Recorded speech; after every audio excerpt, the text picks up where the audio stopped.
ഇത്തരത്തിൽ ചേച്ചിയെ തകർക്കാൻ വേണ്ടി മനഃപൂർവ്വം ഓരോ കാര്യങ്ങൾ കുത്തിപ്പൊക്കിക്കൊണ്ട് വരുന്നവരോട് ചേച്ചിക്ക് എന്താ പറയാനുള്ളത്? നിങ്ങൾ തോക്കുന്നോണം വരെ നിങ്ങൾ മടുക്കുന്നോണം വരെ കുത്തിപ്പൊക്കുക. രേണു സുധിക്ക് അതൊന്നും ഏൽക്കത്തില്ല. എന്നെ മനസ്സിലാക്കുന്ന എന്റെ പ്രേക്ഷകർ അല്ലെങ്കിൽ എന്നെ മനസ്സിലാക്കുന്ന 10 പേരുണ്ടെങ്കിൽ അവര് മതി എന്റെ കൂടെ. നിങ്ങൾ പറയാനുള്ളവര് പറഞ്ഞോളൂ.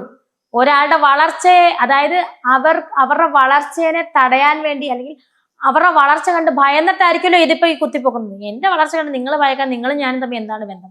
ഈ കമന്റ് ഇടുന്ന രേഷ്മയോ അത് ആരാണെന്ന് പോലും എനിക്കറിയാം.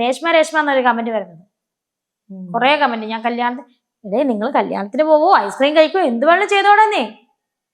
ഞാനിപ്പോ സുധിച്ചേട്ടന്റെ വൈഫാണ്. സുധിച്ചേട്ടൻ മരിച്ച് 2 വർഷമായി. ഇപ്പൊ ഈ പറയുന്ന ആരോപണത്തിലുള്ള ആളും അയാൾ കല്യാണം കഴിച്ച് 2 മക്കളുണ്ടെന്നാണ് എനിക്കറിയാവുന്നത്. പിന്നെ ഈ രേഷ്മ എന്ന് പറയുന്നത് ഇവർക്ക് എന്താണ് പ്രശ്നം? അതിന്റെ ഇടയ്ക്ക് വേറെ ഫേക്ക് ഐഡി ആയിരിക്കും. കുറെ അവളമാരുണ്ട് ഫേസ്ബുക്കിലൊക്കെ കമന്റ് ഇടാൻ. ഇതേതാണ്ട് വലിയ സംഭവം. ഇതൊന്നും വലിയ സംഭവമല്ല, മനസ്സിലായോ? ഇതൊന്നും വലിയ സംഭവമല്ല. ഞാനൊരു ക്രിമിനൽ പശ്ചാത്തലത്തിലുള്ള ഒരാളുമല്ല. എന്നെ തൂക്കിക്കൊല്ലാൻ ഒരു വകുപ്പും ഇല്ല ഇതിനകത്ത്. പിന്നെ എന്തിനാ ഇത് പൊക്കിക്കൊണ്ട് ഇങ്ങനെ? ഇതൊന്നും എന്നെ അവസാനമായിട്ട് ഞാൻ പറയുന്നത്, ഇനി ഇതിന്റെ പേരിൽ എന്ത് റിയാക്ഷൻസോ എന്നെ വലിച്ചു കയറിയാലും എനിക്ക് യാതൊരുവിധ പ്രശ്നമില്ല. എനിക്ക് പറയാനുള്ളത് ഞാൻ പറഞ്ഞു.